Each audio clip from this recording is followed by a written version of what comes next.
Hello, this is another way to make the tornado diagram.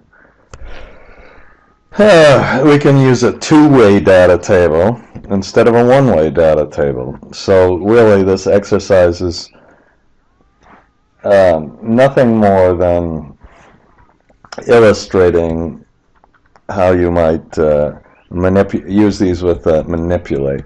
Use this with a two-way data table. There's kind of a little problem here. If you use a two-way data table, if you want to do an integrated case and use your drop-down box, that really doesn't work very well anymore. You kind of have to switch it back and forth. Why don't we do that? So here's what if you're going to use a two-way data table, you can delete all this wonderful work we did with the transpose. And if you delete either the data table, if we delete the data table, we have to, well, we can't press Shift Control Space. You want to, if it was just a table, you could. So delete that. Delete this. Okay, now remember, oh, that's totally fine. Don't worry about that.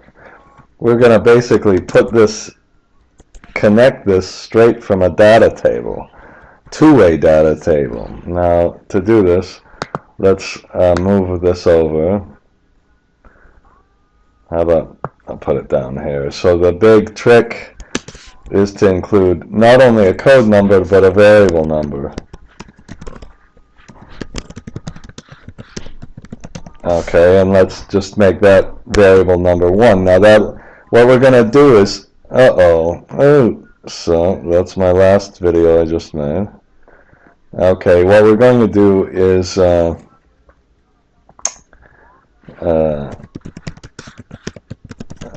about let's just see what we'll do.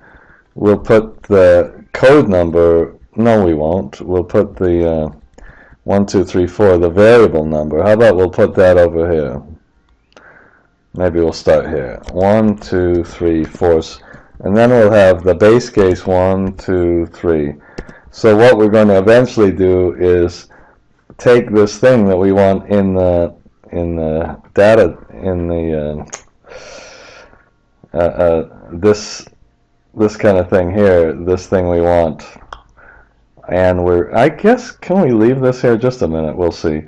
I don't think you can. We'll put an equal sign, and then we'll change this. And what it's going to do, for the base case, they're all going to be the same. Okay? But when we go to case number 2, we're just going to change one variable. Just one variable, only this one. So for the lowercase, this will only have the lowercase. The next one will have this only one of the cases, not an integrated case like this. Okay, so here's how we do this. We can use the index like this, but only when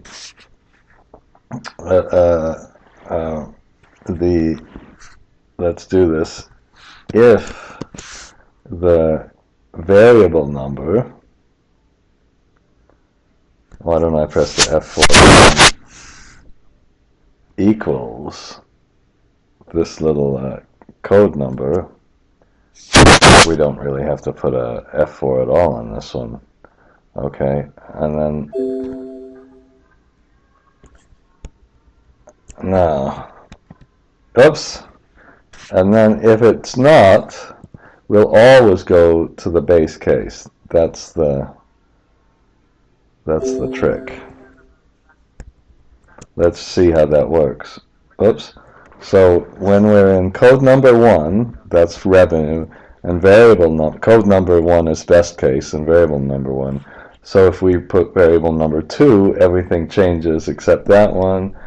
3, everything changes except that one. And if you remember, these then go into the model. They're the red ones in the model. Okay, now let's say we get our average income from here. Okay, and now we Alt D T, and now the row input cell, that goes from 1 to 3. That must mean it's the code number. I should have said scenario code number, and the variable code number is this. Now, after you do this, of course, Shift Control 1, and then you go to the formulas and calculate the sheet. So this time it says, okay, in the base case, why don't I put this, we can do this, equal transpose, since we're practicing the transpose, Shift Control Enter, and we can put equal transpose, okay, Shift Control Enter, so we have our revenues in the base case, best case, base case, they're all the same, and this thing says here's the best case minus the base case. Okay, so now if we do the best minus the base, we just take this minus this. Okay, Control D, and for the week we just take this minus this. Whoops, we just take this one minus this one. Okay, and then we have it, and then we've sorted it out, and I guess we have to put what our base case value is, but you know, that's it. Now here's the problem with it. If we run this method, it doesn't work. So you know, this is about the best I can come up with to do them both at the same time. So this is our tornado,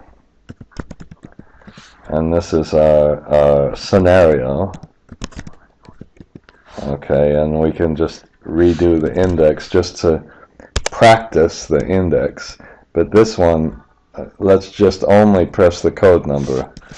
Okay, that's the basic kind of index function. Okay. So if I press code number 2, then they all change to code number 2.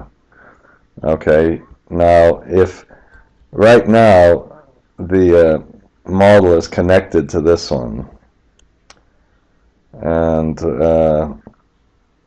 I want to be lazy here. Okay, how about this? Oh shit. Well, let's just practice this. This was if this one equals the variable number, the code number, then we take we can take the one up here, which is the index, the different one. Otherwise, we always go back to the base case. So that's just another way to do exactly the same thing. So now this is the tornado, and this is selected. So what we can do is either select the tornado or the base case, and we'll have to put a little test. We'll put a little true-false test. So what you can do here is just go to the developer, go to insert, and put a little button. How about we'll put the tornado. So when it's true, it'll be tornado. Okay, and we'll just right-click and go to our format control. This is by far the easiest kind of these little gimmicks.